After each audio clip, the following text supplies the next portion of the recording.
എരുത്താവൂർ ചന്ദ്രൻ സ്വപ്നതുല്യമായ വികസന പദ്ധതികൾ നടപ്പിലാക്കി എന്നാണ് അവകാശപ്പെടുന്നത്.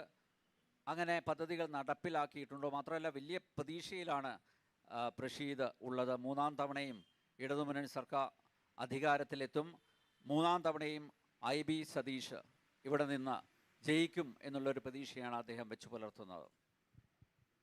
അത് പ്രഷീദിൻ്റെ ആഗ്രഹം തെറ്റു പറയാൻ പറ്റില്ല. കാരണം അദ്ദേഹം പറഞ്ഞത് ശരിയാണ്, സ്വപ്നതുല്യരാക്കിയിട്ടുണ്ട്. കാട്ടാക്കട ജനങ്ങൾ പലരും സ്വപ്നം കാണുകയാണ്. IB സതീഷ് കഴിഞ്ഞ തെരഞ്ഞെടുപ്പ് കാലത്ത് പ്രകടന പത്രികയിൽ പറഞ്ഞ ഒരുപാട് മോഹന സുന്ദരമായ വാഗ്ദാനങ്ങളുണ്ട്. അതെല്ലാം ഇപ്പോൾ കാട്ടാക്കട ജനങ്ങളെ മനസ്സിൽ സ്വപ്നമായി കിടക്കുകയാണ്. പലതും ഒട്ടുമിക്കേറെ കാര്യങ്ങൾ അവിടെ നിന്ന് തുടങ്ങിയാൽ മണ്ഡലത്തിൻ്റെ 6 പഞ്ചായത്തുകളിലും എടുത്ത് പരിശോധിച്ചാൽ ജനങ്ങൾ പ്രതീക്ഷ. ഇപ്പോൾ ഒന്ന് ഉദാഹരണം, കാട്ടാക്കടയിലൊരു മേൽപ്പാലം ഇപ്പോഴാളുകൾ സ്വപ്നം കണ്ടുകൊണ്ടിരിക്കുകയാണ്. എന്ന് വരുമെന്ന്. ഞങ്ങൾ മാറനല്ലൂർ കണ്ടള +2 ആക്കും സ്കൂള്, അവിടെയും സ്വപ്നം കണ്ടുകൊണ്ടിരിക്കുകയാണ്. ഉരുടമ്പല ഹൈസ്കൂള് സ്വപ്നം കണ്ടുകൊണ്ടിരിക്കുകയാണ് ആളുകൾ. വില്ലേജ് ഓഫീസിൻ്റെ അവിടെ ഒരു കോമ്പൗണ്ട് ആളുകൾ സ്വപ്നം കണ്ട്, ഷോപ്പിംഗ് കോംപ്ലക്സ് സ്വപ്നം കണ്ടുകൊണ്ടിരിക്കുകയാണ്.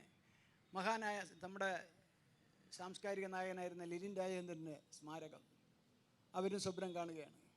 ചട്ടമ്പി സ്മാരകം അതും സ്വപ്നം കാണുകയാണ്. ഇങ്ങനെ കാട്ടാക്കടയിലെ ജനങ്ങളെ സ്വപ്നം കാണാൻ പഠിപ്പിച്ചു എന്നുള്ളത് ഒരു വലിയ കാര്യമാണ്.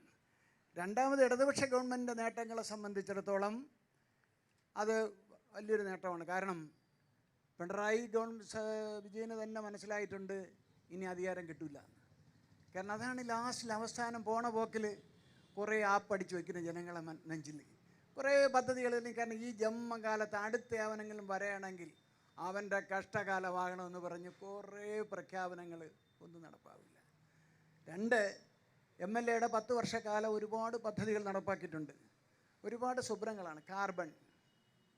കാർബൺ അപ്പോൾ ഈ അമേരിക്കയിൽ ഇരിക്കുന്ന സായിപ്പന്മാർ വിചാരിച്ച് കാട്ടാക്കടയിൽ കാർബൺ നിറഞ്ഞു കിടക്കണം, എല്ലാം പിടിച്ച് കൂട്ടിലടച്ചെന്ന്. പക്ഷേ കാർബൺ അവസാനിപ്പിച്ചപ്പോൾ MLAയുടെ വീട്ടിനടുത്തൊരു ടാർ മിക്സ് ഉണ്ട്.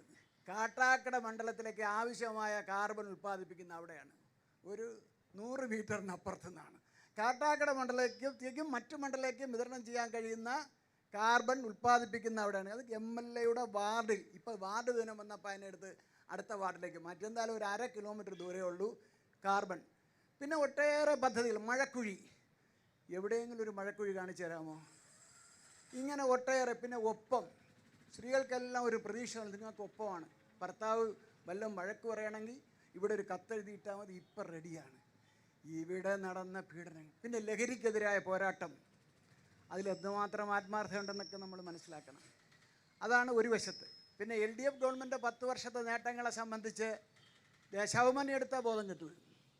പക്ഷെ ബാക്കി കേരളത്തിലെ ജനങ്ങളെ മുമ്പിൽ യാതൊരു നേട്ടവും എടുത്തു പറയാനില്ല. അതുകൊണ്ട് പ്രഷീദിൻ്റെ സ്വപ്നങ്ങൾ നന്നായിരിക്കട്ടെ, ഇനിയും സ്വപ്നങ്ങൾ കാണട്ടെ എന്നാണ് എൻ്റെ അഭിപ്രായം. എന്തായാലും സ്ഥാനാർത്ഥി പ്രഖ്യാപനം ഇന്നുണ്ടായി ഔദ്യോഗികമായിട്ട്, അല്ലേ? NDA സ്ഥാനാർത്ഥിയായിട്ട് PK കൃഷ്ണദാസ് മത്സരിക്കും.